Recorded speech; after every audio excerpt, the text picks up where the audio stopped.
Hey guys, if you know me, you know that I liked the P365 by Sig Sauer whenever it first came out. Obviously, there were some issues that they had with the striker and the firing pin, I should say. A little bit of primer drag and some breakage there. Some issues that I think Sig has resolved since then, per their own website and their own personnel, and of course the end users who have actually claimed the same. The P365 XL that came out, I was a fan of that. I liked it. I liked the feel of it. I'm really a big fan of the P365 and the way they were able to engineer that magazine so wide and so small, but still to accommodate so many rounds. Today I have the P365 SAS. This is a pretty cool gun. It's a pretty cool concept that I think a lot of people are probably going to follow. The P365 SAS, of course the SAS standing for Sig Anti-Snag, is definitely a different breed. You'll notice the first thing about it is that the absence of the protruding sights, the post front sight, and of course you don't have the normal ledge or something like that of your rear sight, your two posts on the back. There's not even a place to put a front sight, but you notice it's got kind of the RMR cut out right here on the back, but what they've done is they've countersunk a set of sights on here. These sights are the FT bullseye sights. They're used in some aftermarket cases, but this is a very, to me, innovative way of using it. You'll notice they cut out a little dip in the back where this thing normally would sit on top of your slide. They've cut out a little bit of a dip in the back of it to where you can see that tritium and that lit up spot of this FT bullseye sight, and you can see it through the frame. So essentially you're not looking over the top of your slide whenever you're aiming this thing. You're looking through the slide, essentially, is what you're doing. So you're lining up, you're gonna, like normally you would put your front post over your target whenever you're shooting at it. In this case, what you're gonna be doing is pretty much hiding your target with the very top edge of your slide. They've done some other things to reduce snag on here. Your takedown lever is gone, which to me, the takedown lever really wasn't a snag point anyway on the P365, but nevertheless, they took it down. The slide catch, they also took that down quite a bit. I suppose with the tip of your finger, you can still engage that thing if you need to. It's a little tricky because there's not a whole lot of room, but you can. You can still get to it. Oddly enough, the mag catch is the same size, at least it appears to be the same size. It protrudes a little bit. I've seen some that don't have, from other guns and other manufacturers, that don't have this SAS style type to it where they're really trying to reduce all the snag, that have had lower and more concealable, less snaggy, if you will, mag catches on there. So kind of unusual that they didn't round that off a little bit or do something with it, which I don't care. It's not in my way. I don't feel like it needed to be managed anyway, but they did so much on the other things of the gun that it really surprised me. One of the things that they did do, and I have not shot this thing yet, so I'll find that out shortly, is they ported the barrel and they ported the slide. Now, what that's meant to do is reduce the recoil. You're not gonna, or muzzle rise, I should say. That's gonna reduce that muzzle rise that you're gonna have, so your follow-up shots are gonna be faster. Per Sig, that is. I forget what the percentage is, but Sig makes the claim, and again, I'm not saying it is or is it true, but they do make the claim that is a certain percentage reduction of muzzle rise. That may be the case, but if we are marketing this firearm as a concealed carry firearm, and you do go so far as to put the tritium in the sight, there is the thought process that this thing could be fired at night. If it is fired at night, my simple mind tells me that the ported barrel and slide is potentially going to send some muzzle flash up and off to the side, to the left and right of your pistol. Now, Sig's, I guess, response to that is they put the sight in the rear of the gun, not the post sight on the front of the gun like you would normally have in a traditional style pistol, so that this muzzle flash that might come out of your ported barrel and slide should not hide that front sight. Honestly, guys, I don't think hiding the front sight is the issue with muzzle flash. I think the issue with muzzle flash at night is the fact that it affects your eyesight and makes your eyes, basically your pupils, contract a little bit. I say a little bit, a lot, very, very fast.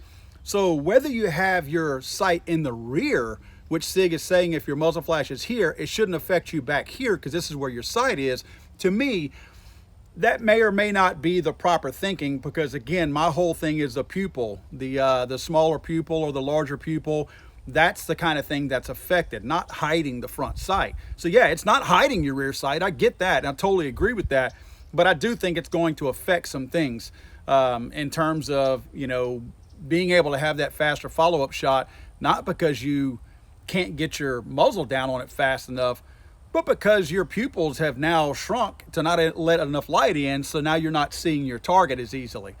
Again, that may be splitting hairs, because these guns, as I always say, these very, very small concealable guns that are strictly concealed carry, they're not bullseye guns. These pistols are used strictly for self-defense. So it's a point and shoot. I really doubt that the sights are going to be used that much anyway. So again, going back to my theory, I would rather it probably not be ported, simply because I'm more concerned with pointing and shooting, because I'm probably not focusing on the physical gun itself with my eyes. I'm probably focused more on my target whenever I'm shooting, and I would like to be able to see it rather than be able to see something on my pistol. Again, that's my archaic kind of caveman way of thinking, but I think it's probably, you know what, there's probably half the people out there that feel that way and half that don't. I'm not debunking Sig's theory here, because believe me, they pay a whole lot more money with engineers and folks like that to make these types of decisions on how they design these firearms than any kind of experience that I might have. Again, that's just my kind of archaic way of thinking. Beautiful gun. I do like the way it feels. I have put it in a holster and drawn it a few times. It doesn't snag. I'll give them that. The SAS part of it definitely works. Definitely does a trick. Let's take a shot at some steel down here and let's see how this thing shoots. Okay guys, I have my steel set up over here at about 7.5 yards. As you guys know, that's the kind of the FBI engagement point, especially for concealed carry type purposes. And as I say a lot of times, unless it's a mass shooting type situation in a Walmart or something, if you're making shots at 25, 30 yards away for self-defense, you better get a good attorney. This thing comes with two magazines, two 10-round magazines. One has, of course, the finger, little pinky extension on it. The other one does not. Let's see how this thing shoots. Again, I'm not really familiar with this type of sights. Never shot it before. I've never shot sights like this at all. So let's take a look here.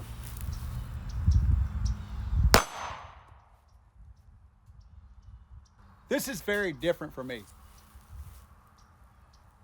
And not having that post that you've trained yourself for so many years to look for that post, or at least look through the post at your target, and to now not have one is a very, very strange thing. Again, I immediately, whenever I raise the pistol up, my eye is looking to look through that front sight post, and it's simply not there. So very strange.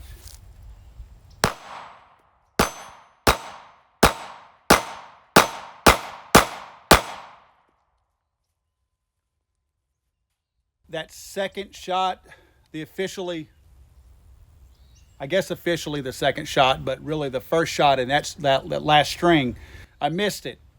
I shot high, I shot over the top. Trying to, you have to remember to still keep the whole slide level. I guess that's the one thing that is, a training point to remember, is that typically when you have your front post sight and your rear sights, in order to get them in line to where you're making the correct shot up or down, you line them up and you settle that front post in between those two rear sights. In this case, all you have is one sight on the very back of your slide. So from my experience just now, I could see that you could lose some of that fundamental of leveling and keeping your slide level like this, and accidentally do like I did and maybe have this sight visible and really lined up with your target, but have the muzzle too high up in the air because you're not having to line anything back here up with anything up front here. That's what I did there. I had that rear sight was in the middle of my target, but after I shot, I realized that I'd had the muzzle slightly too high. So that's probably one of the things fundamentally that you would need to train yourself on to make sure that you don't make the mistake of doing. It's just kind of weird to throw away however many years of fundamentals of shooting. I would say that's probably going to be a whole lot easier if you just rack the slide like that. To me, I'm not a real big fan of how they really reduce that slide catch there.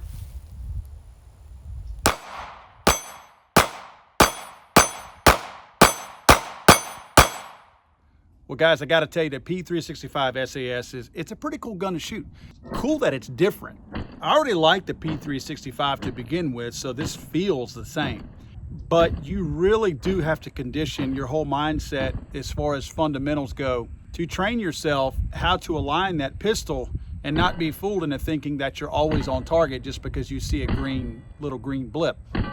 And I say that because in shooting it, I noticed that whenever you are perfectly lined up, you get a nice distinct green dot with a green halo around the green dot. So you know you're lined up perfectly. And when you do line that up, those sights are dead on. However, as I kind of alluded to earlier, if I'm pulling the trigger on this thing, other than static shooting here at the range, I'm not gonna have the time to make sure that I have a pretty little green halo around my green dot on my sights. I'm gonna be pointing this thing and pulling the trigger. So while that is a great little indicator that yes, I am on target now, I'm lined up perfectly, my thinking is if I pull this thing and I'm carrying it, if I see a green, any kind of a green anything, whether it's a green halo, a fuzzy green dot that does not have a circled green halo around it, whatever, if I'm seeing green, that's what I'm trying to put on my target, because I don't have time. This is a very stressful, high stress situation with a lot of stuff going on. On top of that, that's not something that fundamentally, I know I can train myself for the range to do that, but there's no way that I'm gonna revert back to those fundamentals whenever I'm in a high stress situation.